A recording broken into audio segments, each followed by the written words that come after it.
नमस्कार किसान भाइयों, आपके अपने YouTube चैनल जय किसान परिवार में हार्दिक स्वागत है। किसान भाइयों, आज हमारी चने की फसल को 80-81 दिन हो चुके हैं और हम इसमें ये चौथा स्प्रे करवा रहे हैं। चौथे स्प्रे के रूप में हमने जो दवाइयाँ उपयोग कर रहे हैं वो आपको बता दें। पहला तो हमने फंगिसाइड लिया है। फंगिसाइड के रूप में हमने नेटिवो का चयन किया। इस बार हमने इंसेक्टिसाइड्स के रूप में बेस्टिकोर का उपयोग कर रहे हैं। तीसरा अलग से घोल जो बनाया है वो है 05234 का। थी जो दवाई है वो वेलिडामाइसिन एंटीबायोटिक भी लिया है हमने, और एक प्लांट ग्रोथ रेगुलेटर के रूप में टाटा बहार का उपयोग किया है। अब किसान भाइयों, इन दवाइयों का हमने चयन क्यों किया है इस बारे में थोड़ी चर्चा कर लें। फंगिसाइड इसलिए जरूरी है इस बार क्योंकि लास्ट स्प्रे में जो तीसरा स्प्रे था उसमें हमने केवल प्लानोफिक्स, बोरान और इंसेक्टिसाइड ये तीनों का स्प्रे किया था। उसमें हमने फंगिसाइड को छोड़ दिया था क्योंकि ऐसी कौन सी समस्या नजर नहीं आ रही थी फसल में। नेटिवो जो है प्रोडक्शन के लिए अच्छा कार्य करता है, फलों के लिए बहुत अच्छा इसका वर्क है, प्रोडक्शन में भी ये इंक्रीमेंट करता है। दूसरी जो विशेष इसका कार्य है वो है फंगस को रोकने के लिए। किसान भाइयों, आज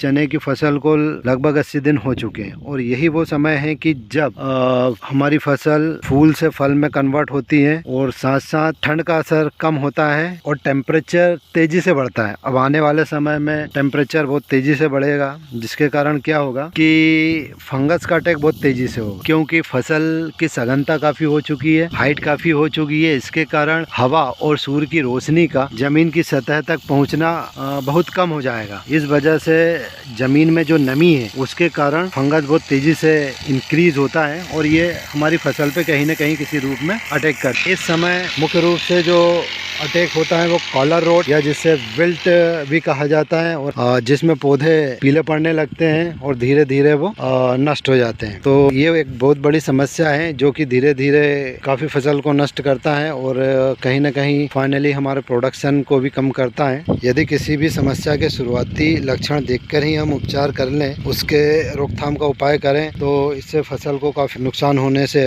बचाया जा सकते हैं। तो किसान भाइयों, हमारी फसल में भी इसका अटैक कहीं न कहीं नजर आने लगा है। इसी समस्या को रोकने के लिए हमने फंगिसाइड का चयन किया है। अब हम बात करें दूसरे दवाई की, जो है हमने 05234 का चयन किया है। जैसा कि आप सभी जानते हैं 05234 फ्रूटिंग के लिए, फल की दाने की चमक के लिए, अच्छे वजन के लिए उपयोग किया जाता है, जिसके लिए आज हमारी फसल में लगभग 50% के समथिंग फ्रूटिंग हो चुकी है। तो इसका यूज़ करना भी बहुत ही आवश्यक है। तीसरी जो दवाई का हमने यूज़ किया है वो आप सभी जानते हैं इंसेक्टिसाइड का। अभी ईल का वैसे कोई प्रकोप दिखाई नहीं दे रहा है, बाकी एहतियात के तौर पर हमने उसको भी शामिल किया है, क्योंकि अब फसल में स्प्रे करवाना काफ़ी मुश्किल हो रहा और कहीं ना कहीं स्प्रे करवाने में काफ़ी नुकसान भी दिखाई दे रहा है। तो ये भी एक नुकसान है। इसके लिए हम सोच रहे हैं कि एक ही स्प्रे में काम हो जाए। चौथे स्प्रे के रूप में वेलिडामाइसिन लिया है हमने। वेलिडामाइसिन जो है, जो भी वायरल इन्फेक्शन वगैरह है या यदि कुछ वायरस अटैक वगैरह की संभावना को लेकर हमने